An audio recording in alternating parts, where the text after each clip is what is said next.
You hit your goals, you've built something real. From the outside, you look like someone who has it figured out.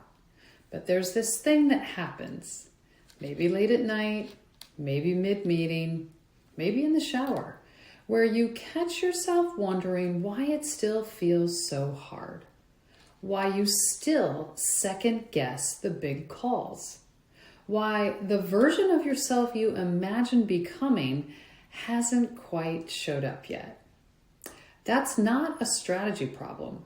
That's not a mindset problem. That is performance drag. And today I'm going to explain exactly what it is, where it comes from, and why the smartest people in the room are usually the last ones to recognize it in themselves. I'm Rochelle Carrington, and I'm the founder of Emotional Blueprinting, a performance methodology built around the nervous system and what actually drives results. I work with founders and executives and high-level performers who are already doing the work. They read the books, they have the coaches, they've been to the retreats, and they still keep running into the same invisible ceiling. Now, I used to be one of those people. I spent years optimizing my behavior from the outside. Better habits, better routines, better scripts, while something underneath kept pulling me back to the same patterns. Same money ceiling, same relationship to risk. Same voice in the back of my head saying, "Can you really do this?" It wasn't until I started working at the level of the nervous system that everything changed. Not just for me, but for hundreds of clients after me. That work became what I now call emotional blueprinting. And the thing it treats at its core? Performance drag. Let's define it. Performance drag is the measurable gap between your actual capability and your expressed output, created not by lack of skill or knowledge, but by subconscious emotional programming running beneath your conscious logical decisions. Think of it like this. Imagine a high-performance car. Every system is working. The engine is built for speed, but underneath, the parking brake is partially engaged. You can still move, you can still perform, but you're burning fuel to fight yourself, and you'll never hit your real top speed until that brake releases. That parking brake is performance drag. It shows up as the proposal you keep revising but never send. The conversation you've been rehearsing for weeks that still hasn't happened.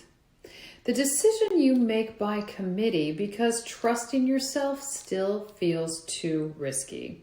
The revenue that seems to plateau no matter what tactic you try next. That lack of motivation that you just don't know why it's there. These are not execution problems, they are nervous system problems, and they are all symptoms of the same root cause. Now, here's what most performance frameworks miss. Your brain's primary job is not to help you succeed. Its primary job is to keep you safe. And your definition of safe was written before you were even 7 years old. It was written by your environment, your caregivers, your earliest experiences with risk and reward and failure and love. Now that original programming, what I call your emotional blueprint, is still running every day underneath every decision you make. When your conscious goals conflict with your emotional blueprint, the blueprint wins every time. Not because you're weak, but because that's how the nervous system is designed. Performance drag is what happens when a high-achieving present-day you is still being governed by a protective past version of you. Now, most of my clients don't come to me saying, "I think I have subconscious programming holding me back." They come saying things like, "I know what I should do, I just can't make myself do it consistently." Or, I feel like I'm working twice as hard as everyone else for the same result. Or my personal favorite, I don't know why, but every time I get close to the next level, something happens. That something has a name, and it has an origin. Your nervous system learned to protect you by creating rules. Rules like, don't be too visible or you'll get criticized. Or, if you need too much, people will leave.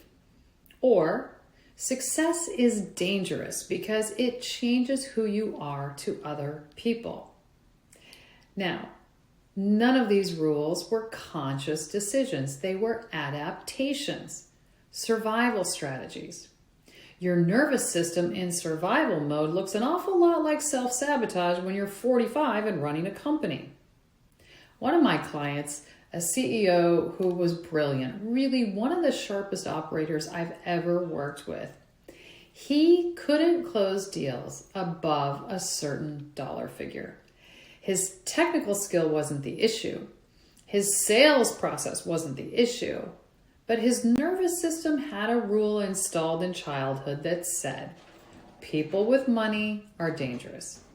So every time he got close to a high value close, he'd unconsciously create friction, shift the energy, underprice. His body was protecting him from something that he wasn't even a threat anymore. That is performance drag. And you can't read, discipline, or mindset your way out of it.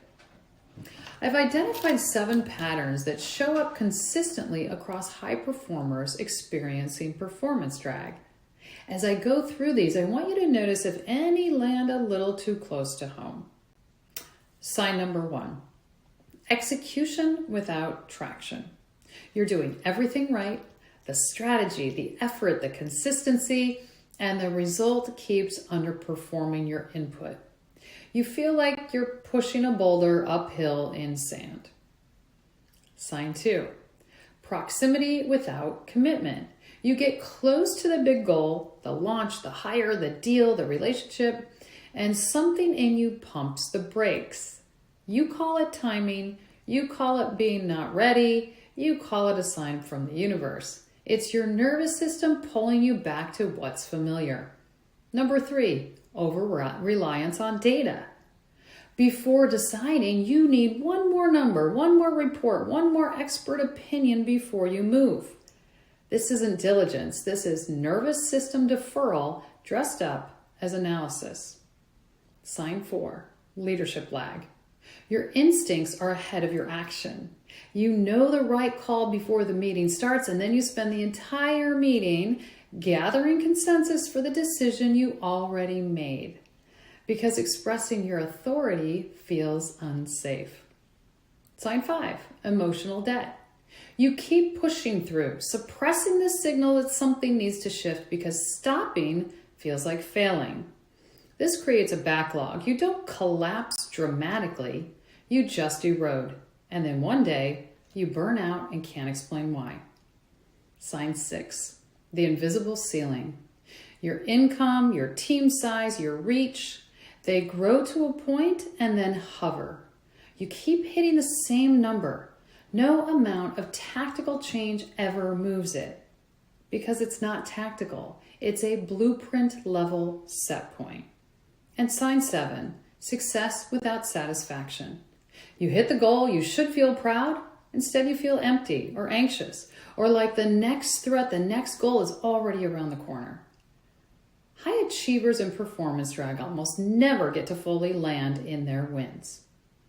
If 3 or more of these resonated, you are not broken. You're just a high performer with an emotional blueprint that was built for a world you no longer live in. Performance drag is not a character flaw. It's a system running code that was written for a different environment.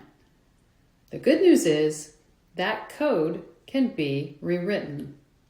Not through willpower, not through affirmations, not through journaling, not through meditation, through nervous system work that goes to the actual source. And that's what I do. That's what emotional blueprinting is built for. So if this landed for you, I want you to do one thing right now. Take my founder scorecard. It's a free diagnostic that shows you exactly where performance drag is showing up in your business and your leadership. The link is below. Now, if you already know you want to go deeper, if you heard yourself in this video and you're done waiting, book a performance drag diagnostic call with me. In that call, we'll find these specific blueprint patterns that are costing you the most, and I'll show you exactly what it takes to clear them if you so desire. Lastly, subscribe, because the next video is going to break down the 7 signs one by one in a lot more depth. And share this with someone who's been working hard and wondering why the results still don't match the effort. Remember, the gap is not about trying harder, doing more, getting more disciplined, or pushing through the pain. It's about running cleaner and therefore running faster.